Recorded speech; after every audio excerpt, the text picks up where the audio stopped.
Good morning, my name is Mike, and I don't normally make conspiracy theory style videos, but here we are.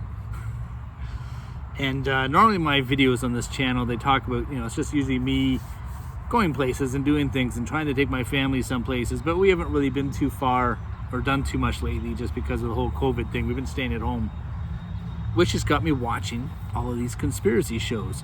And when I watched the other night, I watched the Hunger Games all over again, which just sat in my head, spun around. And then I watched Acknowledged, which is about Stephen Greer talking about the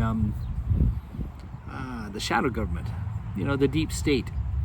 And that got me thinking that maybe that is how that idiot got elected, like Donald Trump. I mean, he was just as surprised as anybody, and he obviously lost the popular vote. Like, we know Hillary Clinton won the popular vote, but then Trump won, and he was just, like I said, just surprised as anybody. So I'm starting to think that maybe he was actually put there to distract the media, because really he's just like a drunken clown at a circus.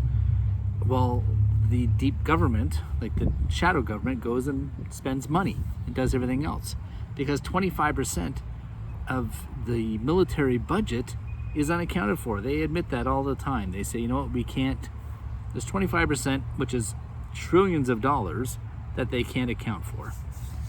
So now here we all are, we're all locked up, and I do agree that the coronavirus is definitely scary.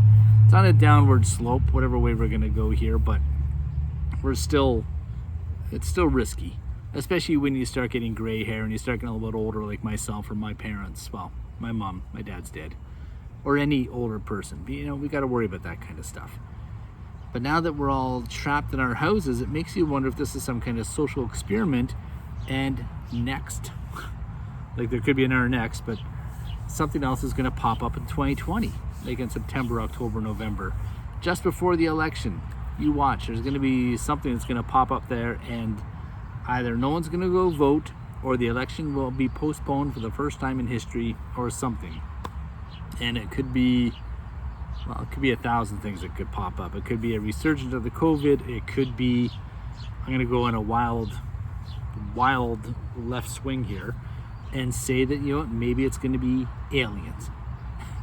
It sounds funny when I say it, but if the government has confiscated these alien crafts in the past and they reverse engineered it, what's stopping them from creating their own machines and staging an invasion so that we all go freaking paranoid? But then what will happen after that? I mean, it's going to destabilize religion, it's going to destabilize the economy, 1,000 things could happen, but that's something to worry about next week. In the meantime, this is just me talking about conspiracy stuff, which I don't do often, but I'm thinking I might start leaning that way a little bit more in the future. So thanks for watching. As always, it's a pleasure. I'm gonna get back to my barbecue here over my shoulder, and we'll talk again.